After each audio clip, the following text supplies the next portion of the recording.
Like this, like that. Yeah, like this, like that.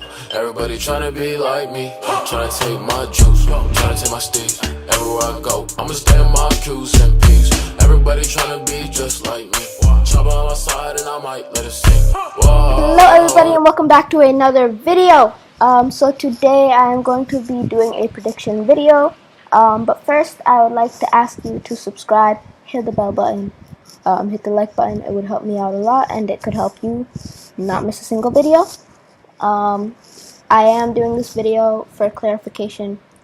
I tried messaging Zach Levine so I can get an interview with you guys, and I said that I would be posting a prediction video to just so if he sees it, he'll know that I'm not a scam bot or I'm not trying to scam him out of any money. So I am a little bit late, but my Wi-Fi has been awful. I was just able to post this Ben Simmons video for you guys, and that leads me to my first prediction, and that is Ben Simmons will stay on the Philadelphia 76ers until pretty much the trade deadline or next offseason.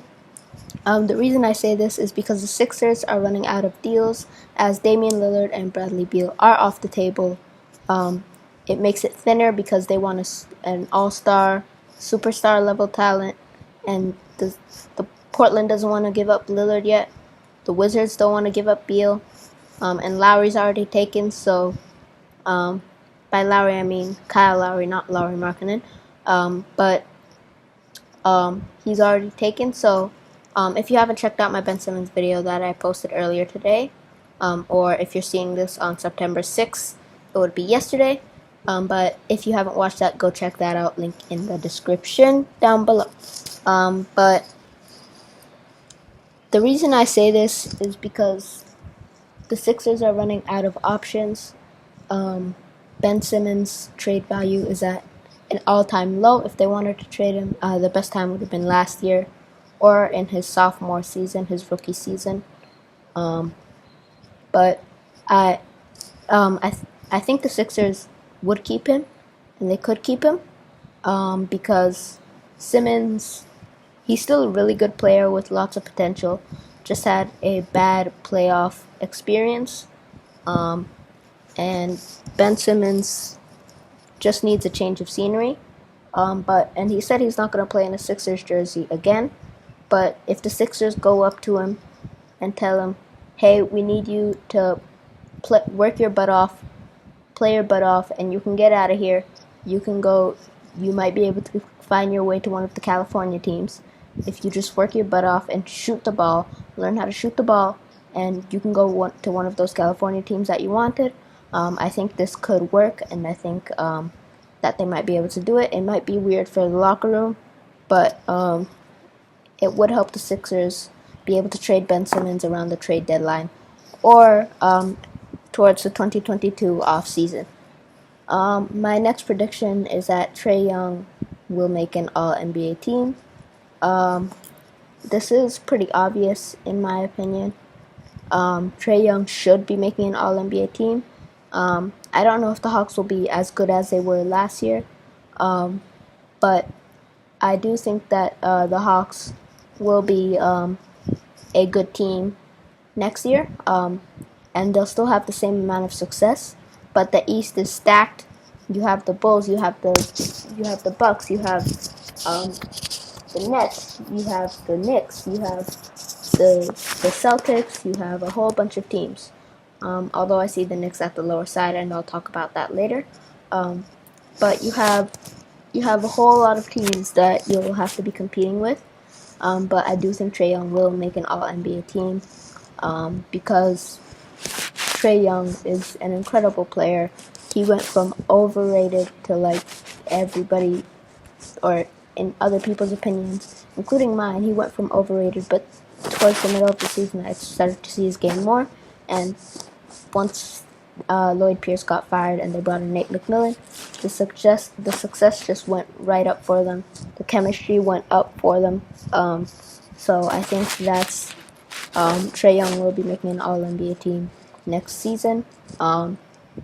I don't see him going over guys like Steph Curry or Damian Lillard, but I can see him making an All-NBA team next season. My third prediction is that the Knicks will be in the play-in tournament. And yes, I say that the Knicks did not make the play-in tournament last year. They were already a fifth seed, so they were already in the playoffs and they already had a lock for the playoffs. But this year, although the Knicks got better, bringing in Kemba Walker, Evan Fournier, re-signing Julius Randle, and I think those are good deals for them. I see the East being too stacked and too talented with teams like the Celtics, the Bulls, the Bucks, the Nets, and even the Hawks. I don't see them being better than maybe the Celtics, maybe the Hawks. But you still have the Wizards to watch out for too. I've been seeing the Wizards. They're really underrated. And I think they even got better getting Westbrook off the team. And I think they could also be like the 8th seed or the 7th seed. But you'll have those teams to compete with.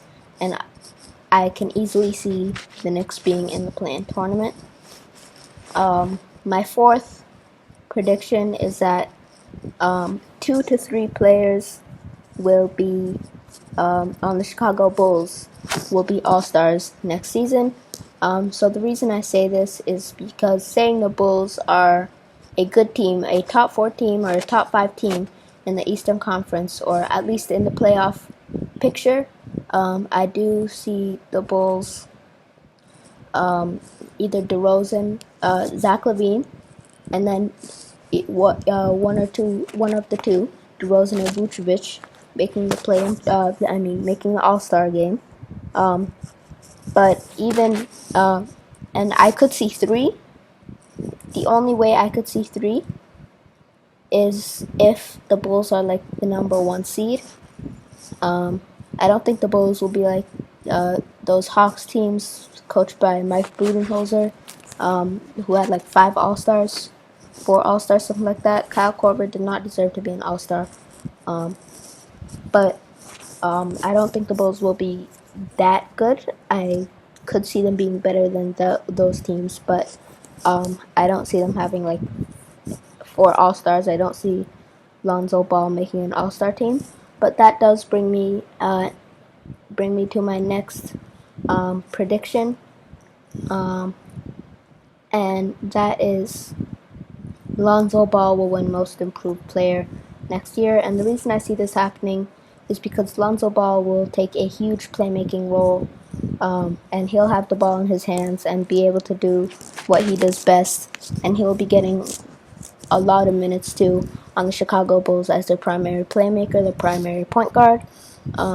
And I do see Lonzo Ball averaging around 16 points, 9 assists, 6 rebounds. I could see that in his rookie season. He had like 6-7 rebounds a game.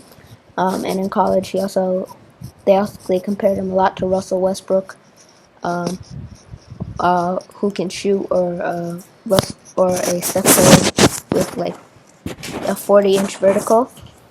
But I do see Lonzo Ball in the picture to win Most Improved Player award next season. And that's it for all of these predictions. Be sure to like, subscribe, hit the bell button. Thank you guys for watching this video, and I'll see you in the next one. Have a